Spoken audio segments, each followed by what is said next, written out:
বললেই হয় না নিতাই বললে?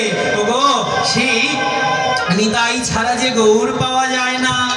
হেন নিতাই বিনে ভাই রাধা কৃষ্ণ পাইতে নাই, দৃঢ় করি ধর নিতাই পায়। সে সম্বন্ধ নাহি যার, বৃথা জন্ম গেল তার, বিদ্যাকুলে কি করিবে তার?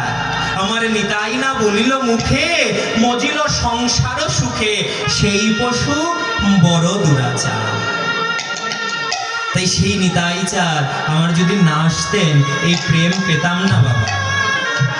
এই অব্রাহ্মণ হয়ে এই হরিকথাও বর্ণন করা হতো না, আর অব্রাহ্মণ হয়ে হরি নামও শুনতে পেতেন না।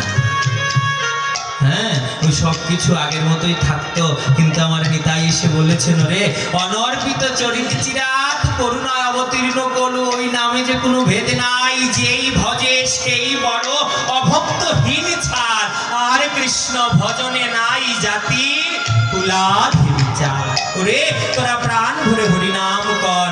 আমার নিতাই জীবের দ্বারে দ্বারে গিয়ে বলতেন, রে আমারে কিনিয়া লহ ভজ গৌর হরি।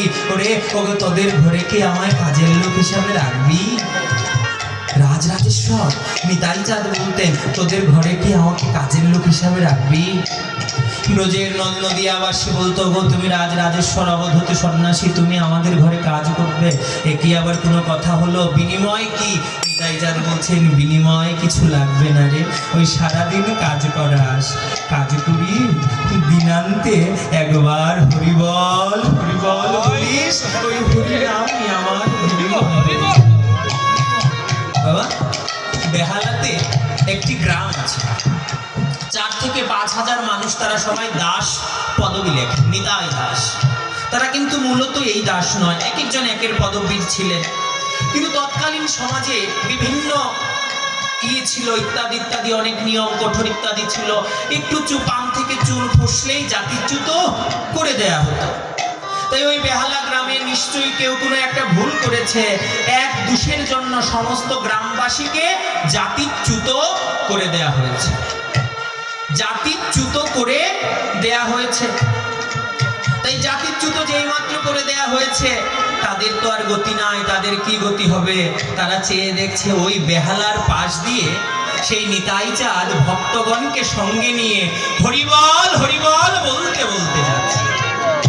সেই তারা অবধূত সন্ন্যাসী দেখে তারা চিন্তা করলেন যে এই সন্ন্যাসীর কাছে একবার যাওয়া যায়, গিয়ে জিজ্ঞাসা করা যায় যে কি আমাদের কোনো গতি আছে কিনা। তারা গিয়ে সেই নিতাই চাঁদের চরণে পড়ে বলছেন, ওগো ঠাকুর, শুনেছি তুমি পরম দয়াল নিতাই চাঁদ আমাদেরকে উদ্ধার করবে, যে কি হয়েছে রে? যে এই আমাদের সমাজপতিরা জাত থেকে বহিষ্কার করেছে, জাতিচ্যুত হয়েছি, তাই আমাদের তো কেউ গ্রহণ করে না, আমাদের কি গতি হবে ঠাকুর? তুমি যদি কৃপা করো। নিতাই চাঁদ বলছেন, বেশ ঠিক আছে, যাও সমাজপতিদের কাছে, তাদেরকে গিয়ে জিজ্ঞাসা করো কি করলে তোমাদের আবার জাত ফিরে আসবে, তোমাদের আবার তারা জাতে তুলবেন।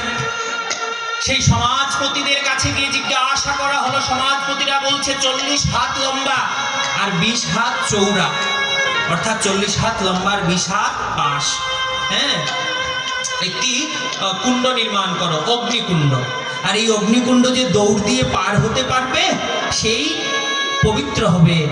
এবার এই কথা শুনে তারা নিতাই চাঁদের চরণে গিয়ে বলছে, ওগো নিতাই, সমাজপতিরা যে বিধান দিয়েছে ওই বিধানে যদি চলি, যদি ওই 40 হাত লম্বা অগ্নিকুণ্ডে যাই, তাহলে তো ওখানেই পুড়ে মরবো, আমাদের তো আর জীবন থাকবে না। আমার নিতাই চাঁদ বলছিল, রে কিসের অগ্নিকুণ্ড আর কিসের কি, কিচ্ছু লাগবে না, ওই একবার বদন ভরে হরিবল হরি নামের ধ্বনিতে সকল পাপ জন্মের মতো খসে যাবে।